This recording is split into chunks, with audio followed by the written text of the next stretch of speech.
noches, muy buenos días, muy buenas tardes, depende del horario que nos esté viendo en una transmisión más aquí de Versus. ¿Cómo están, Meme? Alina, que estás en un espacio muy al sur en América Latina, ¿cómo estás?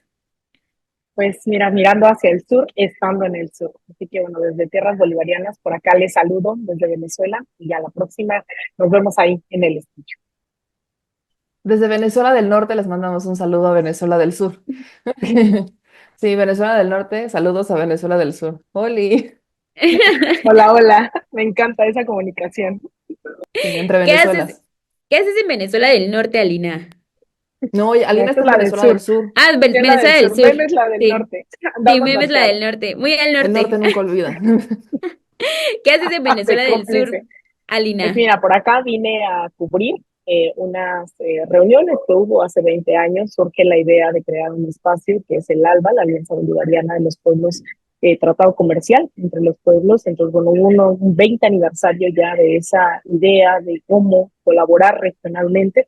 Pero además hay una idea muy interesante que es la que a mí me llamaba bastante la atención, que es que ahora se instala un consejo de movimientos sociales que asesorarán a esos gobiernos que forman parte de esta organización, de este organismo internacional, regional.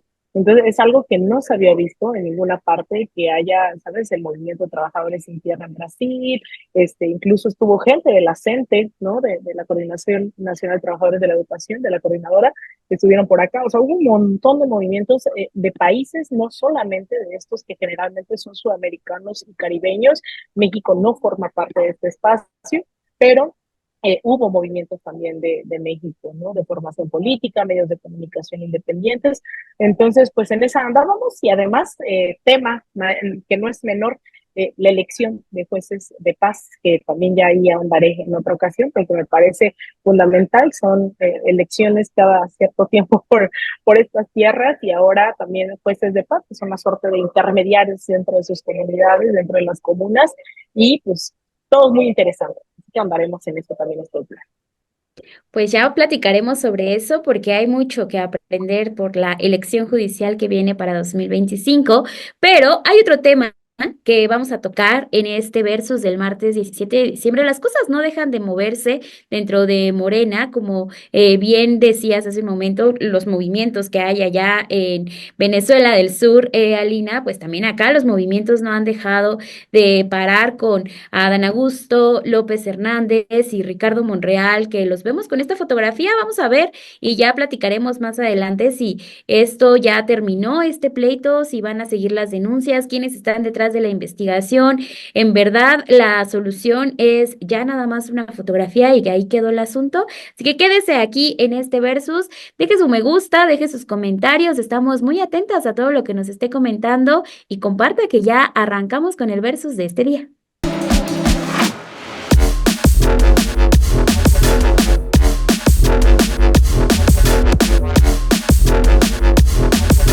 Pues vamos a arrancar esta primera participación con Meme, porque quisiera saber qué es lo que piensas después de todo esto que sucedió, Meme.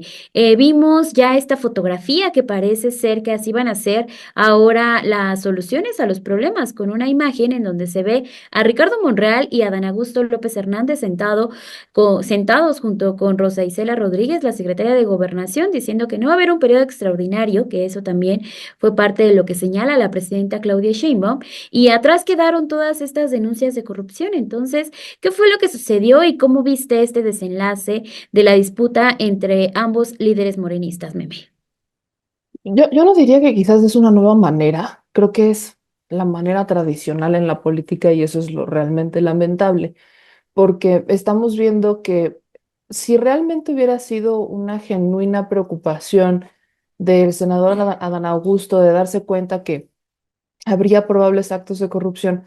Creo que no se habría esperado hasta que Ricardo Monreal da el primer golpe y lo diré entre comillas, porque creo que todo lo que estalla el pleito no es que Adán Augusto se enterara de supuestos o presuntos actos de corrupción en el Senado, mientras era Ricardo Monreal el que estaba coordinando en el Senado, sino que lo que detona el conflicto es una, pues una molestia porque desde la Cámara de Diputados hubo una reducción del presupuesto al Senado de la República, ya que hay varias versiones. La versión del diputado Ricardo Monreal es que el Senado recibía mucho más presupuesto que en la Cámara de Diputados y que no es la única razón, sino que hubo una reasignación total para dar más recursos a educación, etcétera, etcétera. Entonces, digamos que rascaron de todas las bolitas y argumenta que efectivamente había menos recursos en la Cámara de Diputados, pese a que en la Cámara de Diputados son más legisladores que en el Senado. Del lado y además, Ricardo Monreal menciona que eso es algo que ya le habían comentado a Adán Augusto, o sea, que no es como que lo hubieran hecho nada más porque hoy estoy en la Cámara de Diputados y se me ocurrió y ahí se enterarán cuando esto sea público, sino que supuestamente Ricardo Monreal ya había platicado con Adán y con el propio Gerardo Fernández Noroña de este tema. Esa parte es la que no queda clara porque del lado de Adán, pues no ha dicho si es cierto o no es cierto que efectivamente hubo esa comunicación entre ellos dos, pero queda digamos que es una primera cosa que queda en el limbo. Luego la segunda cosa que queda en el limbo es, insisto, lo que decía al inicio, si hay una genuina preocupación en el Senado desde Adán Augusto de decir, acabo de encontrar unos contratos irregulares donde mandaron que si los archivos a un lugar que afuera, que no nos dijeron, si esa es una legítima preocupación, ¿por qué entonces mencionarla casualmente cuando está terminando el periodo legislativo y cuando llega esta reducción al presupuesto por parte de la Cámara de Diputados, ahora encabezada por Ricardo Monreal? Entonces, creo que hay muchas preguntas que quedan en un limbo. Son muchas preguntas que creo que hasta este momento o aparentemente se van a quedar sin respuesta. Entonces, a mí me hubiera encantado que si Adán Augusto al entrar al Senado y empezar a hacer los movimientos administrativos se da cuenta de algunas cosas que le brincan, pues entonces creo que la manera tradicional, cuando estás genuinamente preocupado por algo, pues es que le hablas a la persona, sobre todo entendiendo que son del mismo grupo parlamentario, que son del mismo movimiento. Le hablas a la persona y le dices, oye, me acabo de encontrar esto, ¿qué pasó? Si la explicación de esta persona no te convence o si aún tienes dudas y no se resolvió lo que consideraste que es un supuesto acto de corrupción, pues entonces vas y presentas la queja. O incluso le puedes decir, bueno, ok, esa es tu explicación, pues permítame, déjame, voy a concluir el proceso administrativo porque creo que aquí hay algo raro. Igual y no te diste cuenta. Sobre todo cuando lo que buscas es conciliar y resolver. Ese creo, a mi parecer, que hubiera sido una buena manera de resolver un conflicto cuando genuinamente consideras que existe un acto. ¿Eso es lo que pasó? No. Lo que vimos en este momento, lo que pasó en este momento fue una respuesta política a una acción política. Y lo peor del caso es que si nos vamos quizás a la respuesta de la presidenta, por supuesto que la presidenta no tenía otra respuesta, porque imaginemos la presidenta, la primera mujer mandataria de la República. Lo que menos necesitas es que los líderes de tu bancada estén peleados. No, o sea, no te conviene porque sabes que estás haciendo una cantidad de movimientos legislativos, que viene una elección judicial, que hay una parte importante depende de ellos. O sea, sabes que estás haciendo muchas modificaciones y que le estás pidiendo a tu Congreso que haga esas modificaciones.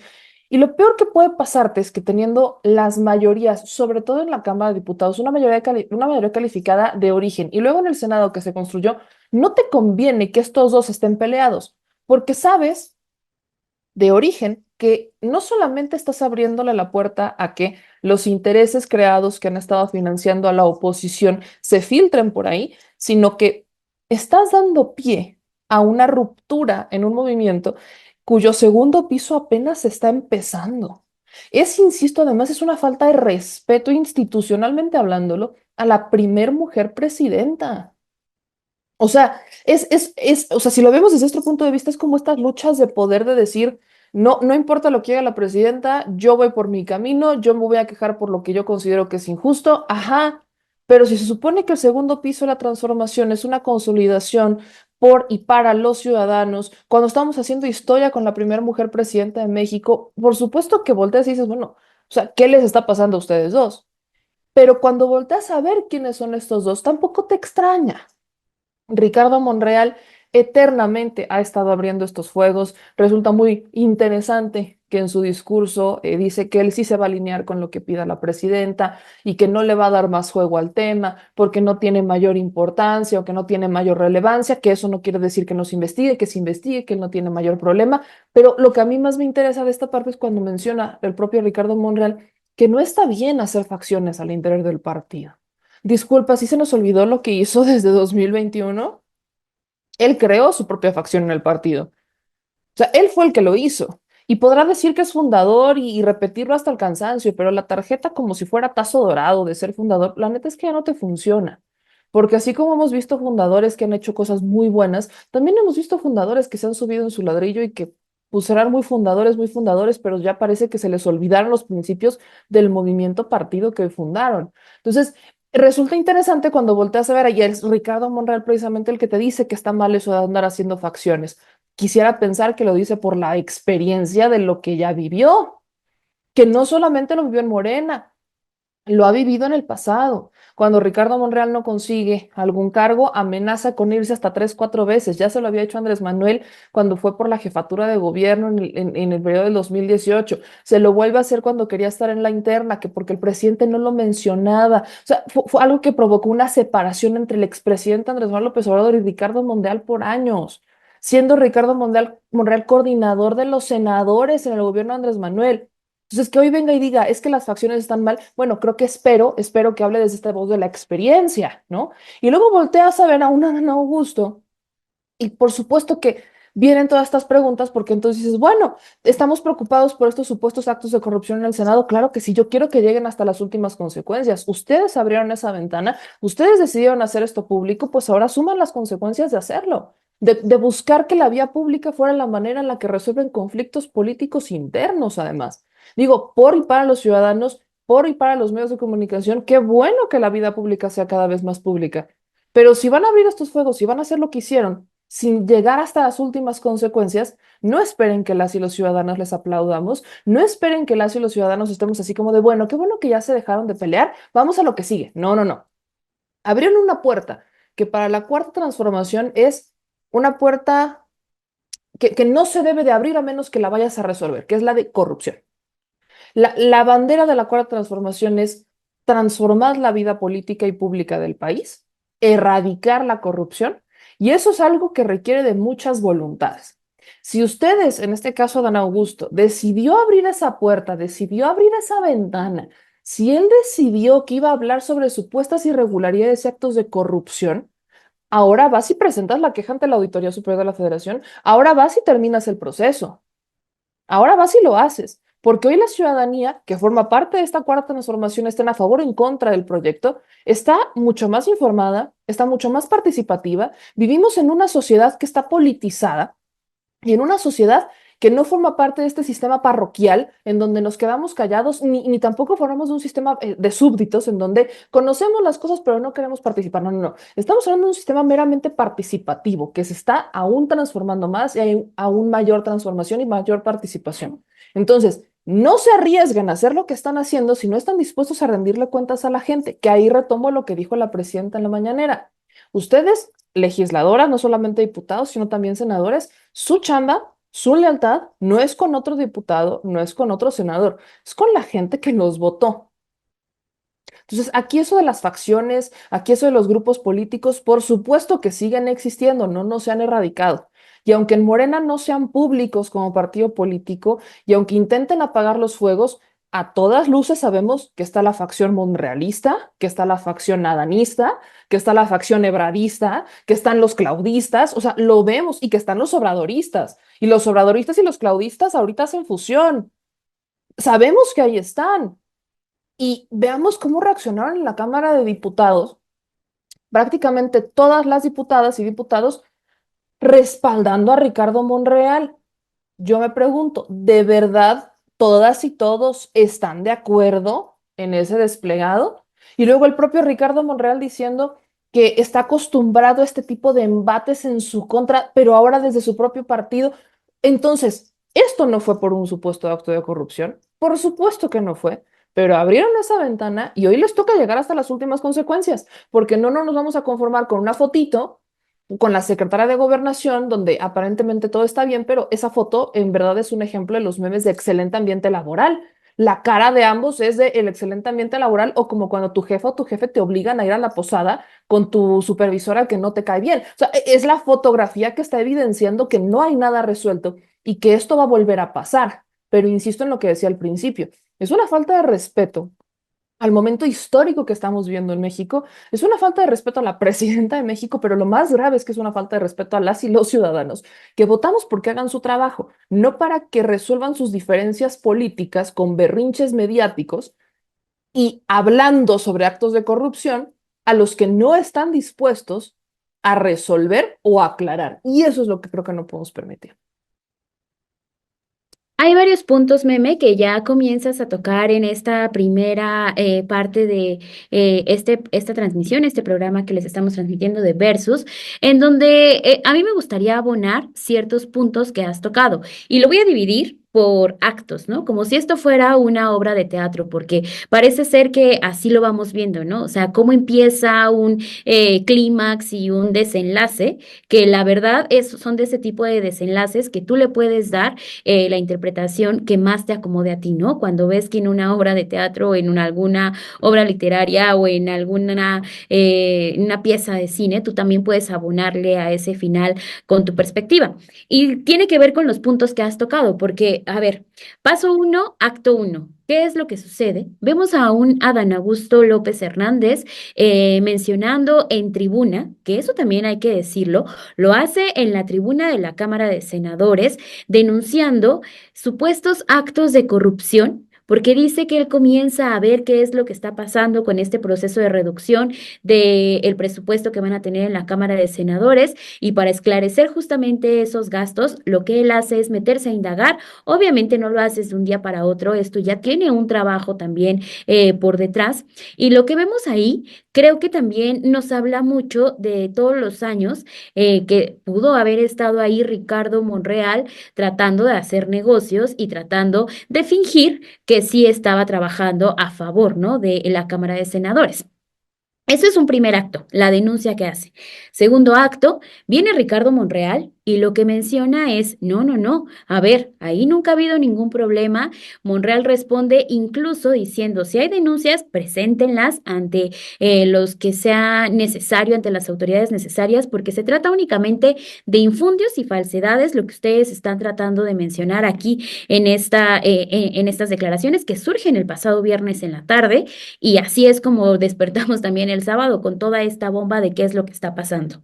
El fin de semana se sumaron ciertas voces porque también veíamos ahí a Ricardo Monreal, a Gerardo Fernández Noroña, acompañando al gobernador ahora de Puebla, Alejandro Armenta, que más adelante en esta obra va a tener una pieza fundamental porque también recordemos que él es una de las personas que pudo haber investigado, que pudo haber tenido incidencia en estos actos de corrupción que se investigaron.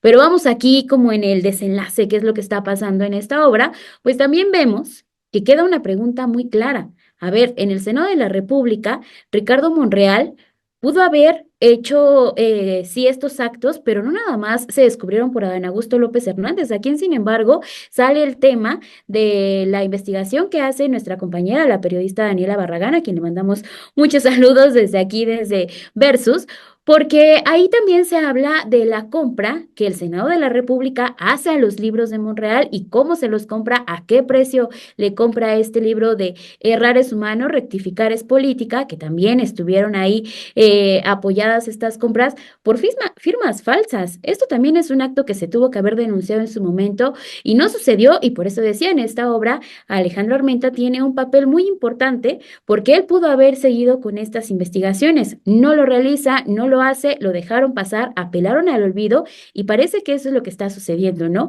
Buscan que la situación se convierta en algo que se quede allá en el pasado y con esta imagen que vemos de la presidenta, de la secretaria de Gobernación, Rosa Isela Rodríguez, junto con las dos personas involucradas, Ricardo Monreal y también Adán Augusto López Hernández, parece que con eso, pues ya quedó caso cerrado y se le dio carpetazo a este punto. Pero en un tercer acto, en esta obra que estamos viendo, vienen también las declaraciones que da el día de ayer, lunes, la presidenta Claudia Sheinbaum y diciendo y llamando a los legisladores a que se sumen a los trabajos en territorio, a que no se alejen de la gente. Y creo que con eso también lo que menciona la presidenta es, oiga, no se olviden de los tres principios que tenemos dentro de Morena y que los repetimos también en el versus pasado, porque creo que se les ha olvidado a cada uno de los personajes que llegaron por una como funcionarios públicos, que es no mentir, no robar y no traicionar. Si tomamos en cuenta estos tres principios que la presidenta les recuerda desde ayer y hoy también en la conferencia mañanera, pues pareciera que él está haciendo este llamado a que no se olviden de las bases, a que no se olviden de la gente que está ahí, que ha seguido con ellos durante muchísimos años y que ha apoyado para que llegaran a este punto de la llamada cuarta transformación.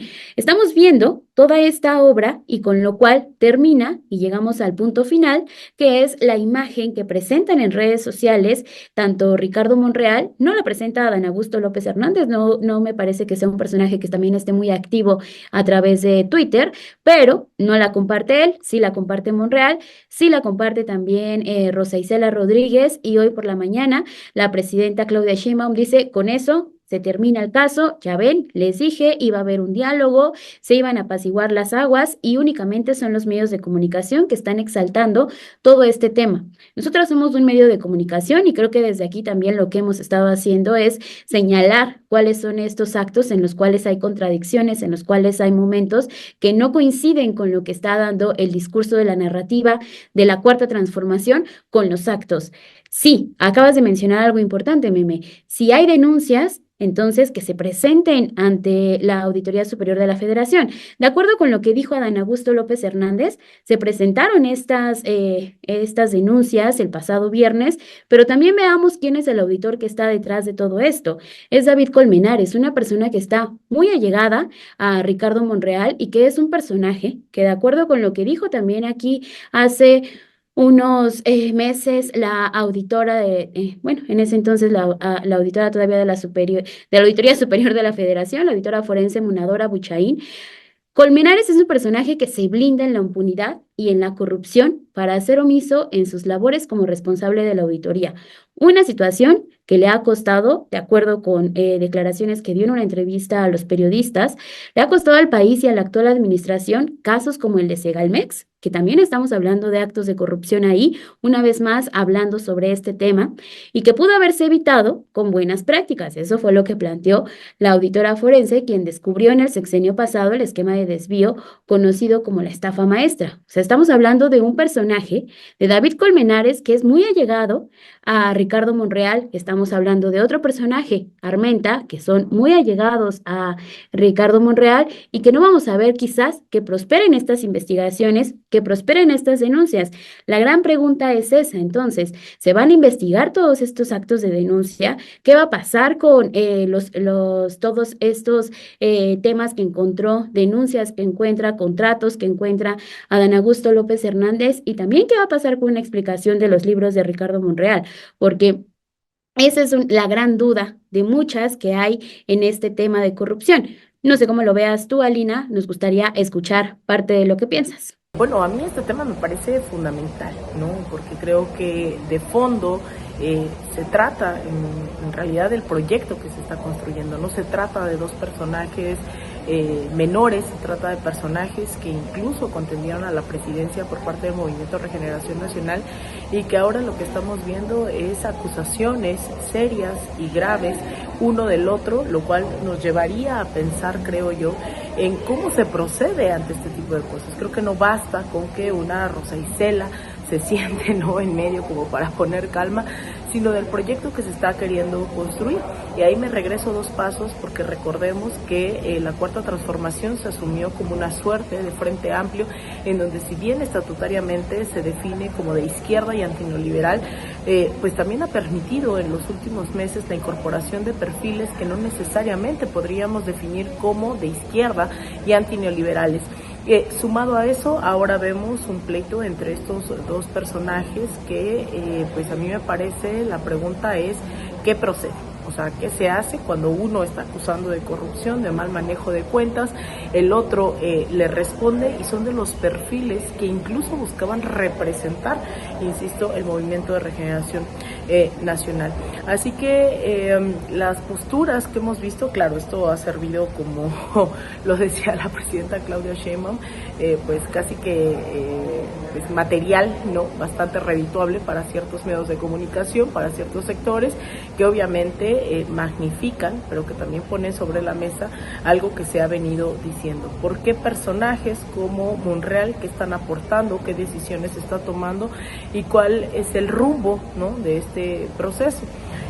Morena tuvo a bien, creo, generar una suerte de alianzas desde los 2000 sobre las cuales se vino construyendo el partido que hoy conocemos, pero que con el paso del tiempo no se contaban con los suficientes cuadros, no se contaban con los suficientes elementos para gobernar, para hacer vida partidista, y lo que estamos viendo ahora es que ya el partido ya tiene sus perfiles, el gobierno ya tiene también sus perfiles, se va construyendo esa cuarta transformación que ahora quiere dar un segundo paso con un proyecto que la verdad siento que esto va a ser el pan de cada día de los próximos meses.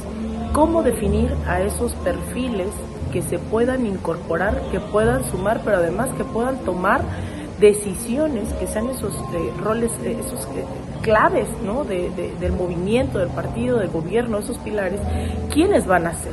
¿Cómo esto va a repercutir en la consolidación de ese segundo piso de la 4T? ¿En nombre de qué se hace la unidad? ¿Unidad en torno a qué proyecto? Y ahí es en donde hay que volver a insistir en que se defina pues hacia dónde quiere ir el Movimiento de Regeneración Nacional, hacia dónde se tiene que partir, si solo son estas reformas estructurales las prometidas, si van a salir avante, si no van a salir, o si ese es, ¿no?, salir, ese es el segundo piso, en vez de consolidar política y sobre todo ideológicamente un proyecto de nación.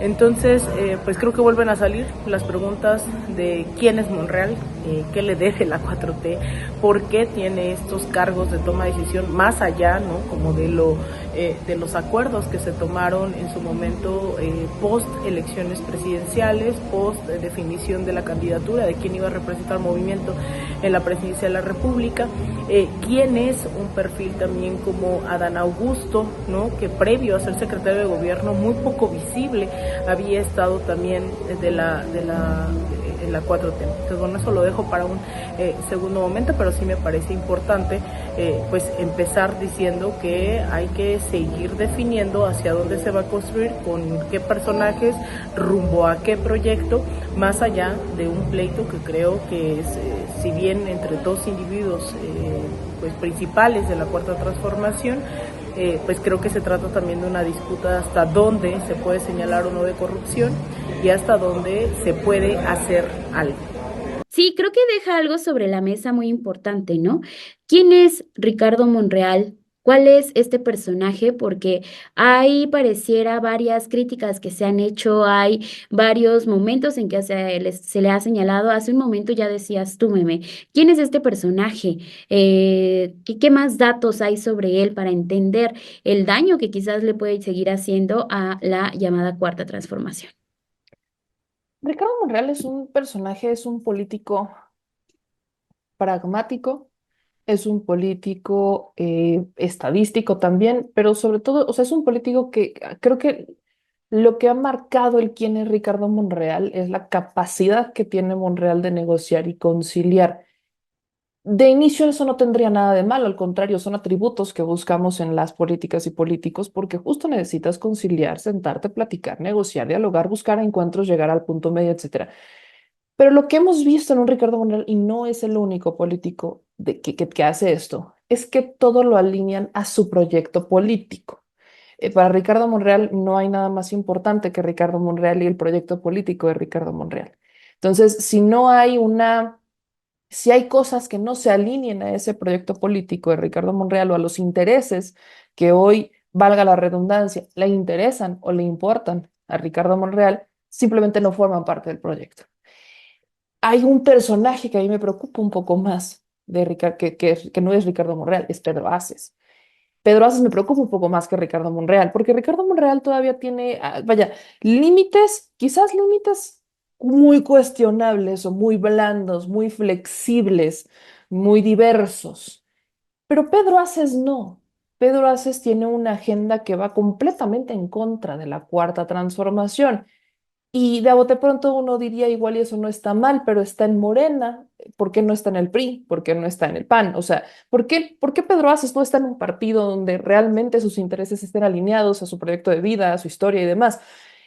Eso es lo que me preocupa. Y me preocupa porque Ricardo Monreal le ha dado ya mucho poder a Pedro Aces, poder que de por sí ya tenía Pedro Aces como líder sindical eterno, pero un poder que le da aún más en el Congreso, que incluso es Pedro Aces el que ha generado problemas que ya ni siquiera son de Ricardo Monreal. Recordemos cómo cuando estaba en la conformación de ciertas comisiones y demás, Pedro Aces es el que llegaba, ¿no? Lo que dijeron algunos legisladores de Morena, que fue de cosas que nunca platicaron frontalmente, pero que sí las platicaron en el grupo y por ende se hicieron públicas, que llegaba Pedro Aces a decir, yo soy el segundo de Ricardo Monreal y entonces yo quiero que aquí esté esta persona y yo quiero que aquí esta persona. Y ese fuego lo tuvo que apagar Ricardo Monreal porque él fue el que lo prendió. Ese tipo de personas, la pregunta es, ¿qué hacen aquí? O sea, me queda claro que todos pueden ser y necesitan una representación, sí, pero ¿por qué Morena? ¿Y hasta dónde Morena les va a poner un límite? Porque ahí es donde entra la otra.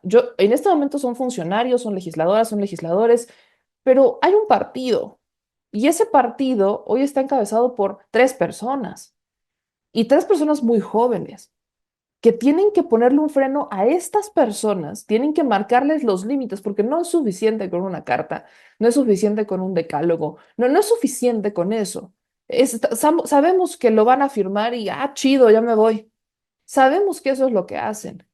Entonces, ¿qué es lo que necesitamos? Que realmente el partido que sí puede hablar con ellos como personas políticas que son militantes, fundadoras, simpatizantes o simplemente por ser representantes de ese movimiento, que se sientan a hablar con ellos y que les pongan límites. Porque si no se los ponen, ya lo platicamos de hecho en un versus pasado, ¿cuál va a ser la consecuencia de esto? Pues la consecuencia va a ser que la gente deje de confiar. Y si el proyecto político de Morena hoy es tener, no sé si son 10 millones de afiliados, ¿de qué te va a servir tener 10 millones de afiliados cuando te podría pasar lo que le pasó al PRI toda su vida, que tenía 6 millones, no sé cuántos millones de afiliados? ¿Y eso de qué te servía cuando tus votos dependían meramente de los programas sociales que regalabas? Hoy los programas sociales son constitucionales, ya no son electorales. ¿Qué van a hacer entonces? No podemos basar el futuro político de la izquierda o de este país en si la presidenta mueve, literalmente jala a la patria solita y si no, y si los demás no ponen de su parte. Hace ratito mencionaban a Alejandro Armenta, hoy gobernador del estado de Puebla, y creo que Armenta es un ejemplo claro de lo que me voy a referir ahorita. Armenta es un político pragmático que se alinea como la tradicional política priista, ¿no? La alineación. En su momento, cuando era senador, ¿con quién se alineó Armenta? Con el coordinador de los senadores, con Ricardo Monreal. Es por eso que las investigaciones no avanzaban, porque le convenía estar alineado a los intereses del líder de la bancada. Hoy que Alejandro Armenta, y de hecho viene desde antes, cuando Alejandro Armenta empieza ya su camino para ser coordinador y eventualmente candidato, es que empieza a separarse de Monreal. Pero empieza una separación sutil. Es una separación sutil por decir, no, no porque no forme parte. Yo no diría que Armenta forma parte del grupo político de Ricardo Monreal. Creo que Ricardo Monreal lo integró en su grupo político. Armenta, como muchos otros políticos, son estos que se mueven con la alineación dependiendo en dónde sus intereses están alineados en ese momento. Entonces, cuando se vuelve candidato, Armenta se empieza a separar de un político como Ricardo Monreal, porque incluso siento que entendió que si se acercaba mucho, no le iba a convenir políticamente. Cuando hoy que ya es gobernador y tú escuchas el discurso de Alejandro Armenta, es un discurso alineado pero a la presidenta de la República. ¿Por qué? Porque le conviene. Y como poblana los digo, nos conviene que esté alineado a eso, porque si quiere resolver, tiene que alinearse y coordinarse con el proyecto nacional.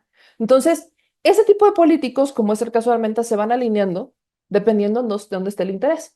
Si en este momento Armenta, en vez de ser gobernador, fuera senador todavía, está alineado, pero con Adán Augusto porque está en esa cámara, porque le conviene, porque si quiere prosperar y no tener problemas, ahí está. Entonces, es una estrategia política de la vieja usanza, la alineación.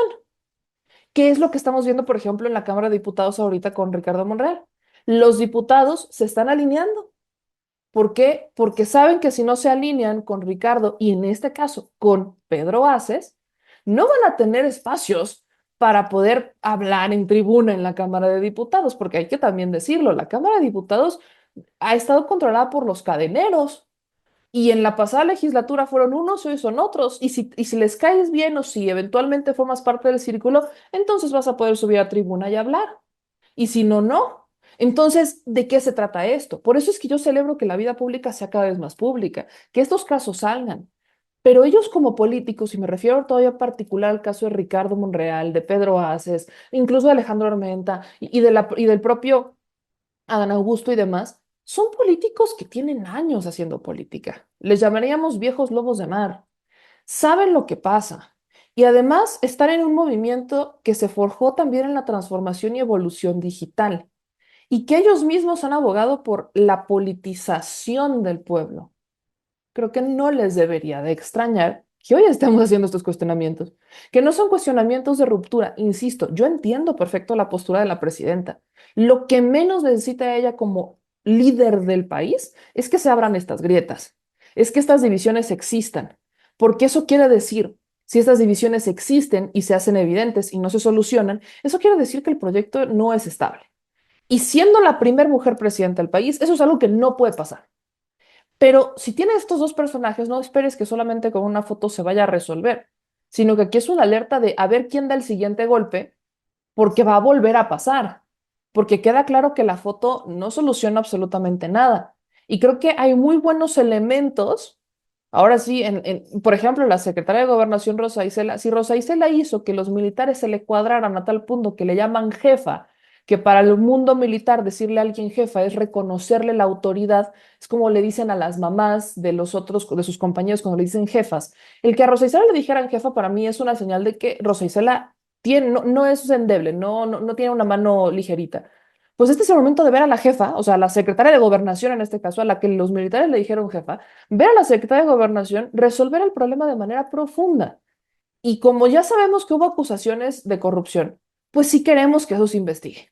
Y sí queremos que eso llegue a las últimas consecuencias, aunque es cierto, también de qué serviría mucho si el que lo va a tener que investigar es David Colmenares. Que David Colmenares, regresando al caso Segalmex, si el caso Segalmex avanzó y denunció, fue por la Secretaría de la Función Pública de Andrés Manuel, no por la Auditoría Superior de la Federación. Y ahora aquí va a entrar otro factor más, que en este caso no le compete tanto, que es a la nueva Secretaría de Anticorrupción y Buen Gobierno, o sea, a la secretaria Raquel Buenrostro, que aquí a ella le va, ella, yo insisto, yo le tengo mucha fe porque he visto a Raquel Buenrostro cuando estuvo en el SAT-SER como tenía que ser, de esas funcionarias que hacen lo que tienen que hacer sin que les tiemble la mano y sin que cedan a los intereses o a los billetazos o a las amenazas de grandes empresarios. Hoy tiene esa chamba, pero con servidores públicos. Entonces, si las cosas aquí eventualmente están ligadas, necesitamos tener una auditoría superior de la Federación que sea capaz de investigar y de no tener estos intereses o estas ligas de lealtad con políticos, porque la lealtad, así como de las legisladoras y los funcionarios de la auditoría, es con el pueblo de México. Y si esa lealtad no la van a demostrar, entonces no tienen por qué estar ahí. Esa creo que es la máxima. Yo me quedo con eso. Todavía no existe una transformación al 100% de la vida pública. Esa transformación se va a dar cuando el relevo llegue, cuando veamos a nuevas personas que no habían estado antes ocupar estos cargos. Y tampoco quiere decir que porque sean nuevas no van a venir con mañas. Y tampoco quiere decir que porque no tengan mañas quiere decir que van a hacer las cosas bien. Pero ¿cuál sí es el equilibrio? ¿Cuál sí es el contrapeso? ¿Cuál sí es este punto donde volteas y dices, ah, aquí es donde tengo el ancla a la realidad? El pueblo. Entonces, si el pueblo es el que está participando, exigiendo, pues al que te debes. Así que no nos quedamos con la foto. Queremos que esto llegue a las últimas consecuencias y que se aclare por el bien de todos, por el bien de ellos y su futuro político, pero sobre todo por el bien de la nación y del segundo piso de la transformación y de los pisos que vengan. Ahí está mi audio. Porque también algo que estabas mencionando ahorita es la ruptura, ¿no? Que se puede llegar a dar con el movimiento. Pienso mucho también en lo que vimos la semana pasada, porque creo que agregándole actos extra a esta obra de teatro, está también lo que suceda con Jorge Luis Lavalle y con la inclusión, como ya decía también Alina, con la inclusión de estos personajes que son totalmente impresentables, ¿no? Que no tienen cara para venir venir y decir, claro, me voy a alinear con los principios de esta cuarta transformación, pero que de repente también te hace dudar mucho las personas y la trayectoria que al final de cuentas sale reluciendo. Hablo, y ya que también tú mencionabas, Meme, varios de los puntos de Ricardo Monreal, pues también hay que recordar por qué el expresidente Andrés Manuel López Obrador se alejó de él, por qué en un principio lo veíamos tan cercano y de repente después de 2021 dejamos de ver lo que le abría las puertas en Palacio Nacional, que estaban desayunando juntos, dejamos de ver estas imágenes que estaban compartiendo los alimentos desde muy temprano. Pues sí, porque hay algo en Ricardo Monreal que no termina convenciendo a este movimiento, pero que sí termina convenciendo los intereses de este personaje. ¿Cuánto daño le puede llegar a hacer Ricardo Monreal a Morena y al PT y al Partido Verde Ecologista de México? Si los vemos a todos en un conjunto, es mucho el daño que se puede llegar a dar desde este punto. Y con esto también quiero regresar un poco a la trayectoria de este personaje, a Ricardo Monreal, porque desde hace 40 años él ha dicho que ha estado en la política mexicana, que esto también lo llevó a pelear del lado de Andrés Manuel López Obrador por conseguir lugares que le fueron arrebatados, como por ejemplo la gubernatura en su momento de Zacatecas, en donde también hay que decirlo, después de que este personaje llega, varios personajes de su familia también han buscado quedarse en ese espacio, han buscado seguir protegiendo cada uno de sus intereses. Buscó ser y estuvo también en competencia con Claudia Sheinbaum para llegar a ser el jefe de la Ciudad de México, del gobierno de la capital del país. Se le da también la batuta a Claudia Sheinbaum. Viene una segunda pelea con la presidencial y ahora vemos que son estos personajes que sí, como también decía Lina hace un momento, ¿no? Son estos personajes que buscaron tener un lugar en la presidencia de la República y que ahora, 2 meses después, 3 meses después de que toma poder la presidenta Claudia Sheinbaum, se destapan actos de corrupción. Bueno, pues eso también nos habla mucho de todo lo que pudieron haber hecho y cómo los intereses los están protegiendo y cómo se están olvidando de la gente a la que en realidad le tienen que dar una respuesta, que es la ciudadanía, que muchas veces los llevó al poder y muchas veces los llevó también a ocupar esos espacios. ¿Cuáles son las respuestas que están dando? Decía la presidenta, no se olviden del territorio, no se olviden. Y yo me sigo preguntando, ¿cuántas veces hemos visto a Ricardo Monreal? Y olvidémonos de la campaña en la que sí lo obligó a salir, a acercarse y a llenar a lo mejor espacios públicos para mostrar esta cercanía que puede llegar a tener con la ciudadanía. Pues cuántas veces lo hemos visto rindiendo cuentas, cuántas veces lo hemos visto también ahí mencionando algo sobre todas las incógnitas que quedaron después de los libros de Monreal y cómo los compra el Senado de la República. Ese es un personaje, pero del otro lado también hay que ver qué pasa con Adán Augusto López Hernández, porque lo que hemos visto que ha traído a este movimiento de la Cuarta Transformación, pues han sido también muchas críticas y muchas polémicas. Sí, ya lo hemos dicho. Bueno, que se haya traído a Yunes también tiene que ver con pasar una reforma al Poder Judicial, pero todo lo que esto ha desatado y cómo en lugar de acercarse con la ciudadanía, lo vemos teniendo estas fotografías con Yunes, teniendo estas fotografías de peleándose en el Senado de la República por defender a un personaje que también está ligado con estos actos que no los han dejado bien parados en los gobiernos que se han encontrado, en el caso de Veracruz, ¿no? Con los Yunes, ahora también esta manera de negociador que ha tenido Dan Augusto López Hernández, porque sí, es un priista, también hay que decirlo, ¿no? Esta trayectoria que él ha consolidado por muchísimos años en la política y que también son más de 40 años, de acuerdo con lo que él dice, pues son políticas que están muy apegadas a estas prácticas que hay en el priismo, pero con eso también me refiero a todo lo que puede llegar a suceder y a todo lo que pueden traer para este movimiento que lo que busca la gente es que le den más argumentos para seguir estando con ellos, para apoyarlos y con este tipo de incorporaciones, con este tipo de decisiones, lo que hacen únicamente es alejarlos. No sé cómo lo veas tú, Alina. Bueno, esto que dices, Perla, en realidad es fundamental, ¿no? Porque lo que hace es preguntarnos de dónde vienen estos personajes, pero también de dónde viene el proceso y hacia dónde se tiene que encaminar. Pues sabemos bien que Morena, pues lo que hace es convertirse, ya lo decía yo, en un frente amplio que ha logrado desde 2018 tener cuestiones muy, muy concretas, muy éxitos, logros, que hoy son totalmente indiscutibles. Sin embargo, también lo que hay que preguntarnos es cuál es el horizonte de construcción de un proyecto de dimensión nacional, que también ha sido muy subgénero. Es un partido que no tiene más de una década de haberse, bueno, tiene 12 años de haberse creado como partido, ya va a entrar en su séptimo año de gobierno presidencial, ha ganado gubernaturas. Eso es algo que no ha pasado dentro de la región. Pero la pregunta y el reto es superar una estructura electoral para consolidar realmente un proceso que se torne cada vez más democrático, cada vez más redistributivo, pero también no quiero ser, a ver, halagüero, pero también esta historia ya la hemos visto en América Latina, ¿no? Hoy en México hay una concentración de la riqueza tremenda, aun cuando se ha distribuido, también son pocas familias las que ha quedado esa riqueza que hoy acompañan también el proceso denominado de la 4T.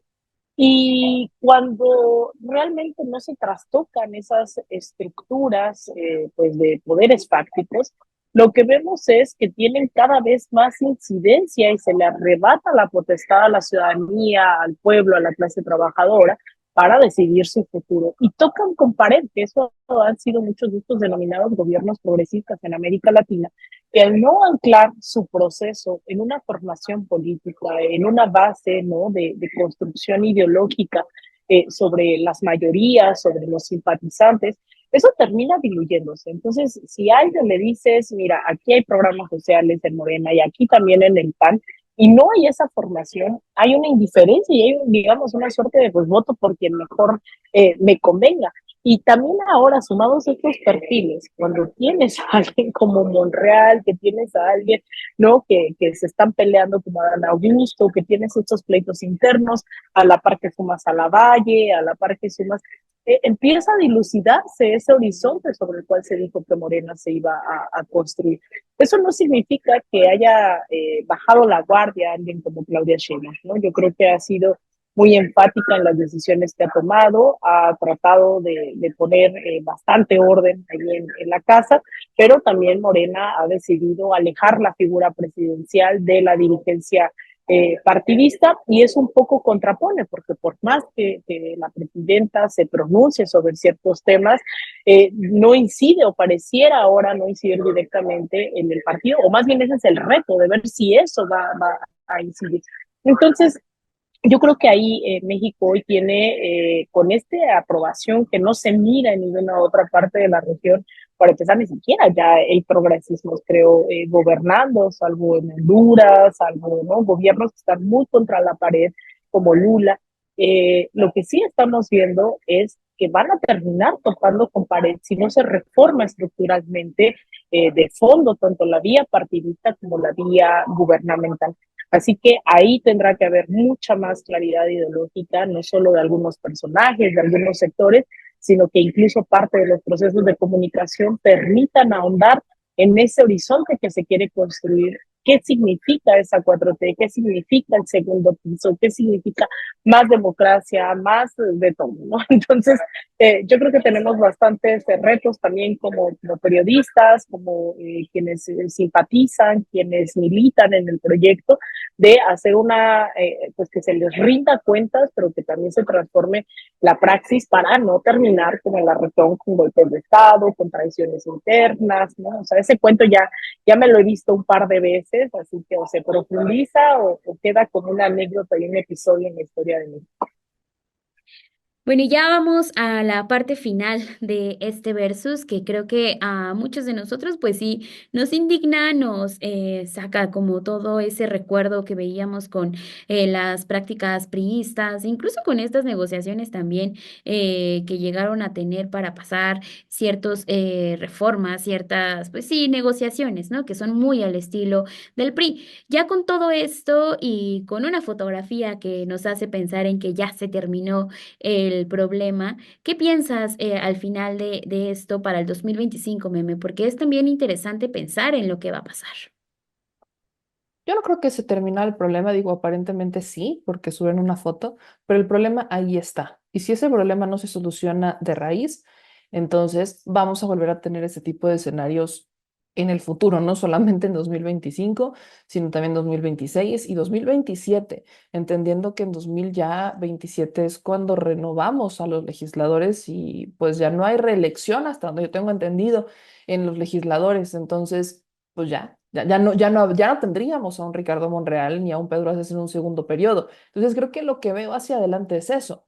Ellos eventualmente se van a ir porque viene esta reforma que aún no se ha presentado, pero se tiene que presentar y se tiene que presentar en este año, que es la reforma electoral. Y esa reforma electoral justo va por la no reelección de este tipo de cargos, de diputados en particular, porque senadores, bueno, están 6 años y también entran ellos, pero en particular lo que en este momento interesa son 2027. Entonces, si ya no va a haber una reelección, aquí la pregunta es, ¿quién va a entrar después? Porque sí, la única manera que tenemos para transformar la vida pública es con nuevos perfiles, con nuevas personas. Y no solo quiere decir jóvenes, por supuesto que lo quiere decir, pero también necesitamos gente que nunca había participado en política y que hoy puede ocupar un cargo. Pero para llegar a eso, ¿qué necesitamos? Necesitamos que el partido haga su chamba, que el partido abra este espacio para que personas entren, participen y que realmente tengan filtros, ahora sí que filtros de calidad en el partido político. Entiendo, y yo lo sigo diciendo, todavía estamos muy lejos, a años luz de un equilibrio justo entre el pragmatismo y las bases. Estamos muy lejos de ello, pero con cada elección necesitamos ver un avance. Entonces, por supuesto que quizás habrá algunos cargos que por estrategia política necesites meter, claro que sí, pero también necesitamos que cada vez haya más representantes populares que salgan a hacer territorio sin que se los diga la presidenta o el presidente, sí, que salgan a hacer territorio porque es su chamba, porque representan a la gente.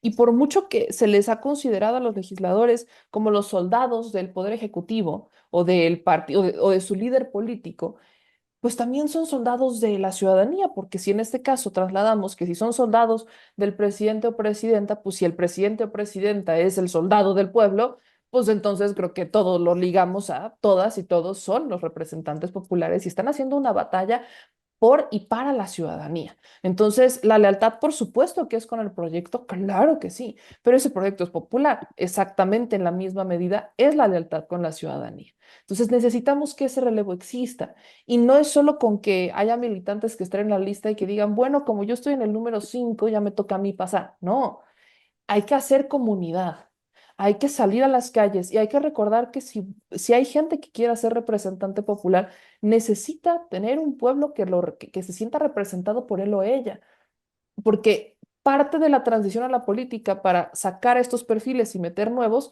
es entender que estamos en un servicio público. ¿Qué es un servicio público? La comunicación lo es, pero el servicio público nato es el político, es el desde los órganos, desde el Estado, desde los distintos poderes. Y ese servicio no es nada más yo llegué y se me ocurrió que aquí tengo una gran idea y entonces lo voy a hacer. No, no, no, es que la gente a la que representas te diga, oye, fíjate que yo necesito esto aquí, y que tú le expliques desde el cargo al que buscas postularte qué es lo que sí puedes hacer y qué no puedes hacer, pero no nada más pensando en el proyecto o en el cargo que viene, que así es como lo piensan muchos. Y por eso es que hay muchas cosas que se han diseñado electorales, porque los programas sociales se diseñaron electoreros justamente de esa manera en la época priista, gloriosa, porque como ellos ya habían perdido legitimidad, entonces lo que tenías es a un pueblo pobre y tenías esta ventanita con los programas sociales de decirle, aquí te estoy ayudando, pero acuérdate quién te lo dio.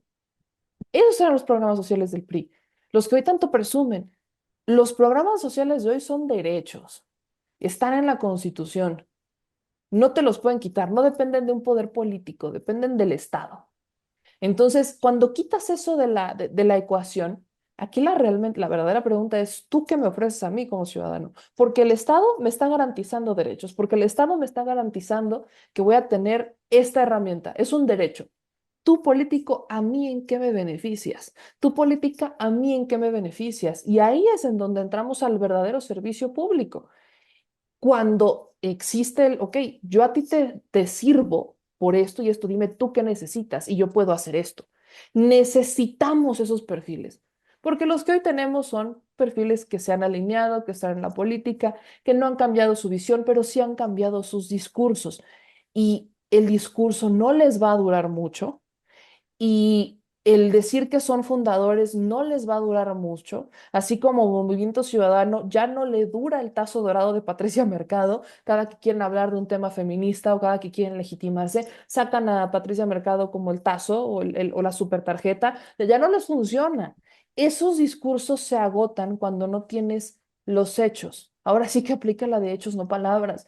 Podrán decir cosas bien bonitas, pero si lo que estamos viendo es otra cosa, la gente no se la compra. Las redes sociales nos han permitido ver lo que antes no alcanzábamos a ver o lo que antes pagaban porque no se viera. Hoy lo vemos. Y si no les gusta, entonces no tienen absolutamente nada que hacer ahí. Y yo cerraría justo con eso. Hacia adelante, los problemas van a seguir existiendo mientras no se resuelvan de fondo. Y como abrieron ventanas que son inaceptables que existan con cuestionamientos al interior de la 4T, ahora las resuelven. Y la próxima vez que se peleen, espero que lo hagan por causas justas, no porque le recortaron presupuesto a uno y el otro se embolsó más presupuesto. No, sino que hagan las cosas bien, como las tienen que hacer. Y además creo que vale mucho la pena esperar que venga un nuevo auditor y que venga y que venga también una reforma a las auditorías, porque las auditorías no están auditando en tiempo real, auditan cuando el año fiscal se cierra.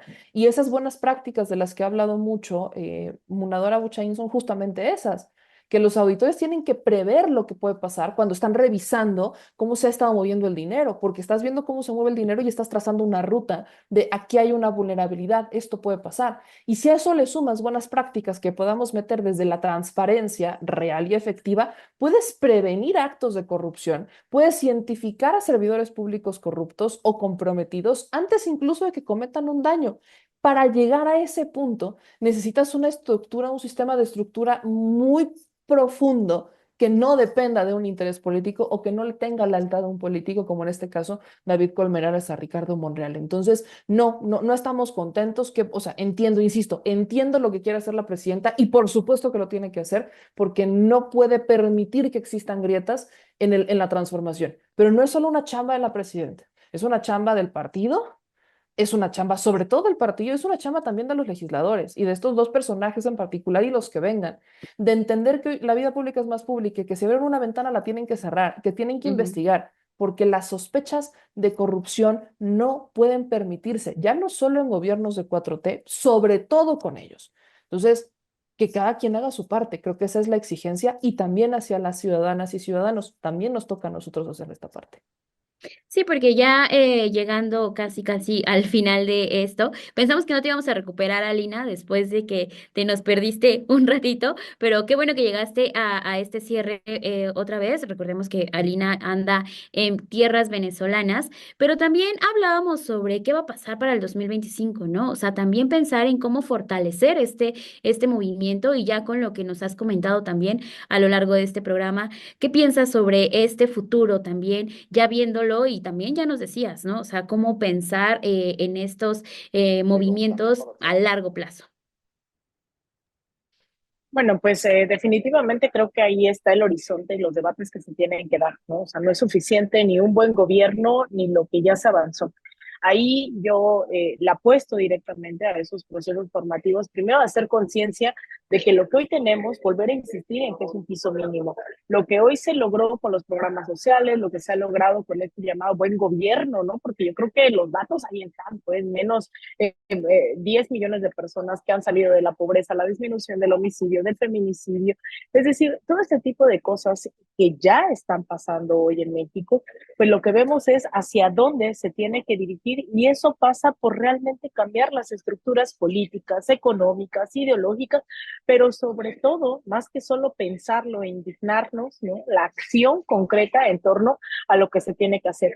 Y eso corresponde, yo siempre les cuento, ¿no? Esta anécdota de que cuando voy a las plazas públicas pregunto en ese momento, ¿no? El presidente López Obrador falló, pues no, o sea, los gobernadores han fallado y medio lo dudan, los diputados pues no sabemos del todo, pero han aprobado las reformas. Pero cuando llegamos a un tema de ya las alcaldías, los municipios o incluso personalmente, es que hace falta un montón de cambiar estas prácticas. no se trata solo de un tema de unidad, sino del futuro realmente de un proyecto que lo que se dijo es vamos a construir un México diferente, que cambie la lógica de corrupción, de que por el bien de todos, primero los pobres, y que esto no quede hoy, ¿no? En unas declaraciones, un pleito personal, volver a insistir que el meollo de este asunto es hacia dónde va el proyecto. Yo recuerdo mucho las palabras de Rafael Correa hace unos meses que estuvo en México, que decía algo así como un gobierno de izquierda no es donde no existe la corrupción, sino donde no se tolera, ¿no? Es decir, en todos los procesos debe haber corrupción de múltiples tipos, pero en la praxis no se tiene que permitir. O sea, es que se hace, y lo vimos en el caso de Segalmex, ustedes recordarán, ¿no? Es decir, era de las primeras veces, o al menos que yo tengo memoria y prometo investigar, en que un gobierno que sigue siendo gobierno investigaba el caso de corrupción durante su administración. Eso, pues al final ya no sabemos también el final de esta historia, porque vemos a personas también participando de la vida pública del país. Y ahora lo que vemos es eso, que no se queden declaraciones, que no se quede en un pleito, que no se quede en un discurso de unidad, sino que se proceda y realmente se investigue qué es lo que ocurrió. Ahí, en esa práctica específica, yo creo es que se puede transformar esa realidad. Y también insistir, ¿no? En qué discurso de unidad vamos a llamar. Yo sí creo que a diferencia de muchos procesos en los últimos 20 años, la diferencia de México ha sido mucho en torno a una unidad que permitió sacar ya reformas constitucionales, proyectos legislativos, administrativos, la creación de una Secretaría de las Mujeres, ¿no? O sea, es decir, en lo práctico existe lo que hoy no tienen otros gobiernos, que han priorizado la disputa interna y han hecho que incluso colapse, ¿no? Lo vemos hoy en el caso de Colombia, no ha tenido realmente una agenda sobre la cual construir, porque se han priorizado las disputas dentro de la propia izquierda. Y en el caso de México ya hay hechos muy concretos. El tema es qué tipo de unidad queremos. Yo sí creo y vuelvo a insistir en que lo que se necesita es una unidad de clase, ¿no? Una unidad en donde la clase trabajadora sea consciente del proceso en el que se está jugando la disminución de la jornada laboral, el aumento de prestaciones laborales, de los contratos colectivos, porque también es eso, no solamente se trata de personajes legisladores, no solamente se trata, digamos, del partido en sí, sino también gubernamentalmente y la estrategia de alianzas, pues puede terminar saliéndose de las manos si no hay un proceso de concientización. Hoy la clase empresarial mexicana pues también está metidísima, ¿no? Y yo sé que el tema de Donald Trump va a hacer que haya un cierre de filas mucho más fuerte, pero también esa clase empresarial es la que contaminó el río Sonora, son los que, o sea, han hecho un montón de cosas, ¿no? Y hoy cerrar filas en abstracto en nombre de la unidad también hay que hacer memoria en torno a esas alianzas. Y una cosa, yo coincido con Memo, una cosa es lo que diga la presidenta, que a mí me parece es el rol de la presidenta, o sea, la presidenta no va a decir, ay, sí, se estuvieron peleando y entonces, o sea, ¿sabes? O sea, es que eso no lo hizo Andrés Manuel, no lo va a hacer Claudia, no es el rol de la presidenta, pero sí el de una sociedad concientizada que logre virar el discurso en la acción, en la teoría, en el discurso hacia la izquierda. Entonces, bueno, yo creo que por ahí van esos retos de una unidad con cada vez más conciencia, de medios cada vez más militantes como lo que se hace, ¿no? Y cuando digo militante es militar en la causa, no es esta idea de la propaganda y demás, como es otro discurso, pero es militar y que no se nos olvide militar en la causa, porque hoy lo que estamos viendo en México es solo el inicio de lo que puede ser un proceso. Y en ese, el proceso que puede ser, yo sí creo que es un proceso sin corrupción, tiene que ser un proceso libre de nepotismo, libre de corrupción, libre de un montón de cosas, que esos fueron los planteamientos con los que es la bandera con la cual se alzó desde los 2000, ¿no? Entonces yo creo que por ahí habrá que profundizar y pues ya veremos, ¿no? También qué se hace a nivel partidista, qué se hace a nivel gubernamental, que yo he insistido en este espacio, que a mí me parece que la doctora Claudia Sheinbaum lo ha hecho increíble, ¿no? En muchos momentos. Así que pues espero que esto no sea, y lo decían ahora los periodistas radicales, ¿no? También, si se flaquea en las declaraciones de alguien como Claudia Sheinbaum, pues eso repercute directamente en toda una estructura. Entiendo que ese es su papel, pero también hay espacios como estos en donde hay que poner las piezas en su lugar, ¿no? El rol de la presidenta es esa, el rol de los medios es otro, el rol de la militancia, de los simpatizantes y de la ciudadanía en general ¿no? Porque ahí sí la corrupción, el tema del nepotismo, el racismo, o sea, hay un montón de cosas que nos corresponde. Sabemos que las derechas son generalmente muy racistas, muy clasistas, pero bueno, ahí habrá que levantar las banderas de manera conjunta. Pues muchísimas gracias, porque sí hay varios retos que se ven hacia el 2025. Este segundo piso de la llamada Cuarta Transformación, pues está avanzando, se sigue intentando consolidar todo este movimiento y me quedo con estas reflexiones que hacen Meme, Alina y todo lo que se ha platicado, porque creo que se podría tomar esto como una segunda parte de lo que analizamos la semana pasada, después de todo esto que estamos viendo con la inclusión de funcionarios. Ya también pasábamos y tocábamos este tema hace un momento, pero también que no se quede nada más en esta manera de denuncias, ¿no? Porque también la dirigente nacional de Morena hace unos momentos en la mañana se reunía con los medios de comunicación y terminaba diciendo que se denuncie, pero hemos escuchado esta frase en varias ocasiones y creo que ahí no se debería de quedar, ¿no? También lo que menciona Alina y lo que menciona Meme es un accionar de la gente, de la ciudadanía, que cada vez estamos más conscientes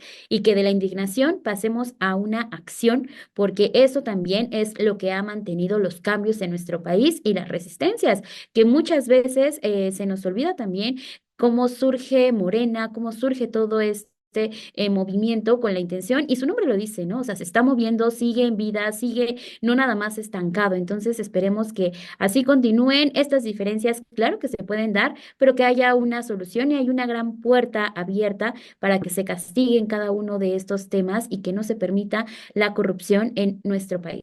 Así es que agradezco que se hayan quedado hasta el final de este versus. Muchísimas gracias, Meme. Muchísimas gracias, Alina. Sé que es complicado que a veces cuando viajas estés aquí con nosotras, pero siempre te das el espacio para darnos tus comentarios y tus análisis. Y muchísimas gracias, Meme, que la chica del multiverso, porque ahora sí estás en el mismo lugar en el que estás en este mismo momento transmitiendo. Es correcto, es correcto. Estamos en el mismo lugar, en el mismo momento. Aquí es el El multiverso de la multiverso. historia. Y Alina tiene que cerrar este programa diciendo Viva Chávez. Si no, no estoy contenta. Me encanta porque ya se hizo tradición y la vez pasada fue en cuestión de tiempo, pero bueno, viva Chávez. Con eso nos quedamos. Muchísimas gracias. Deje su me gusta en este programa y compártalo. Muchísimas gracias. Bye.